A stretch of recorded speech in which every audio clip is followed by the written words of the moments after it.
Hey everybody, Coach Josh here, Pitch Mechanics 101. Welcome to episode 5, Walk the Talk. Today I want to talk about how to get recruited, or in my experience as a college baseball coach, what are we looking for when we go scout guys, we're at showcases, we're at tournaments, what is it we're looking for as kind of a general resource for the high school athletes and parents, coaches that are all right, how do I get my player, my son, whoever recruited? And so to start, I think the biggest thing is there's got to be a standout tool. That's number one, always. I don't think that really matters to the coach or the level. There's got to be some sort of elite tool that looks like very quickly will translate to that coach's roster, right? And that can be a wide range of things. That can be the awesome glove at shortstop. It can be the catcher who keeps stealing strikes. Most often, it's the elite bat speed or the elite arm speed.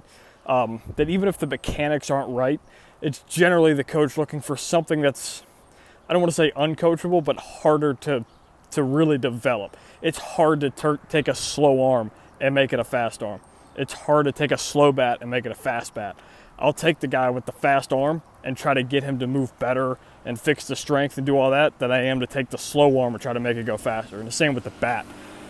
More often it's easier to fix when you fix some of those things and you add strength. The elite tool gets even better. And that's kind of what we're looking for as opposed to try to develop those harder skills. But that's usually the first thing, is that elite skill. First and foremost, and generally speaking, it's bat speed, it's arm speed. And then from there, it's going to kind of vary level to level.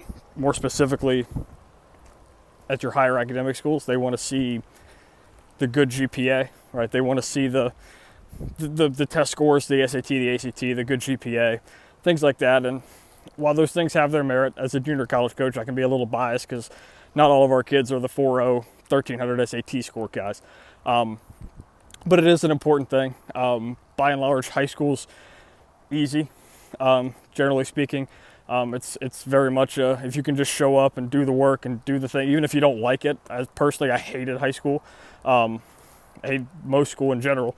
But if you show the willingness to just kind of show up and do whatever's asked, even if you don't like doing it, and you can still get like a 3.3, even if you're not the smartest guy or the whatever, that kind of shows a coach that, okay, he'll do the little things, even if he doesn't want to do them, he's going to do them, right? It just kind of shows that little effort to the details that I think coaches are generally looking for. And then from there, I think it kind of devolves even more. It's going to be, for some guys, they're looking for a body type, right? They're looking for the long, lanky pitcher. And again, depending on the level, the velocity and the command or whatever can kind of vary. But by and large, they're using the dirty word that I don't really care for, projectability or potential, right? It's kind of what you're looking for, especially at four-year schools. Most coaches aren't looking for the freshmen to come right in and play shortstop. They're not projecting you. Let's say you're at 2021 right now. They're not looking at you coming into next fall and going, he can be our shortstop right away. Generally, it's, okay, he's 17 now. With his body type when he's 20, do we think he could play shortstop for us? It's kind of what they're looking at, right? Things like that. And that's a harder sell. If you're a guy like me, that's 5'6", let's say you're 175, 180, you're a little bit better filled out than I am. That's still a hard sell to go, he's probably not going to get a whole lot bigger and stronger. And if he lacks the strength or the explosiveness now, it's harder to put it on that frame as opposed to the 6'2", 175 kid, where you go, well, 2 years in our strength program, he's probably up to 195, 200, and that's going to play up a little bit more. That's kind of what coaches are generally more looking for. Is again, I hate the word, I hate the term, but projectability or potential guy. And I hate that mostly because potential doesn't mean a damn thing.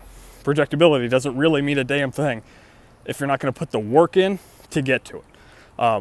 But can't underestimate its importance in some coaches' eyes. And it does matter because the higher the ceiling, right, coaches are naturally more gravitated to it. But again, the higher ceiling doesn't mean anything if the player's not going to work to get there.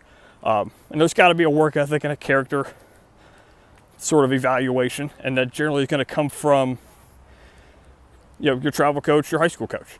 More often than not, it's, hey, on a Tuesday when he went 0 for 4, how was he at practice the next day? Does he pout? Does he whine? Or is he a guy who, let's get right back in the cage, let's fix it? Or is he the guy who's even keel the whole time? Or, whatever it is. But like and every coach is going to have a different sort of type of reaction, I guess, that they're looking for. Some coaches might want I want the guy to get right back in the cage the next day, and I want him taking 200 swings. I want that guy. That's fine. Some coaches want that. Some may want the even keel guy, the guy who's not really going to sway up and down, that he's going to stick to his process. He's going to do what works for him and just keep hammering away. He goes 0 for 4, he goes 4 for 4. Same guy, right? He's not going to come in and take 200 swings the next day because he had a bad day at the plate and he rolled over a couple balls he should have crushed. He's also not going to go 4 for 4 and feel like he's got the swing down, doesn't need to work on it, right? It varies coach to coach, but generally speaking, there needs to be a good work ethic and an attitude level, which again can vary level to level, coach to coach. But I think nobody's looking for the pain. Nobody's looking for the guy who's constantly complaining, constantly whining, whether it's to the umpires, to mom and dad, to the coach, whatever it is. Nobody wants that guy. Nobody wants to play with that guy. Nobody wants to coach that guy. Nobody wants that guy on their team. Unless, and this is always the caveat, and just being truthfully honest, unless you're really good. People don't want to say it, but it's true, right? You can be a little more pouty and whiny and whatever when it's 92, 94 from the left side, or when you're taking 12 balls deep in BP. You can be a little bit more, but there's still a line that there needs to be.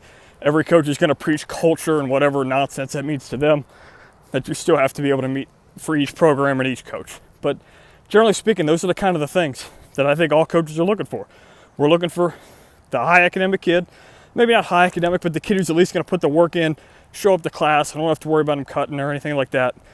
And they're looking for elite tools, something to stand out. Sitting at a showcase this weekend,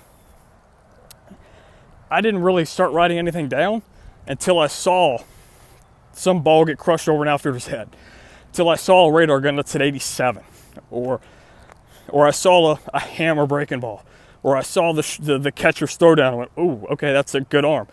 Like, we're just kind of watching these games, waiting for somebody to stand out. And generally speaking, that's kind of what you have to do.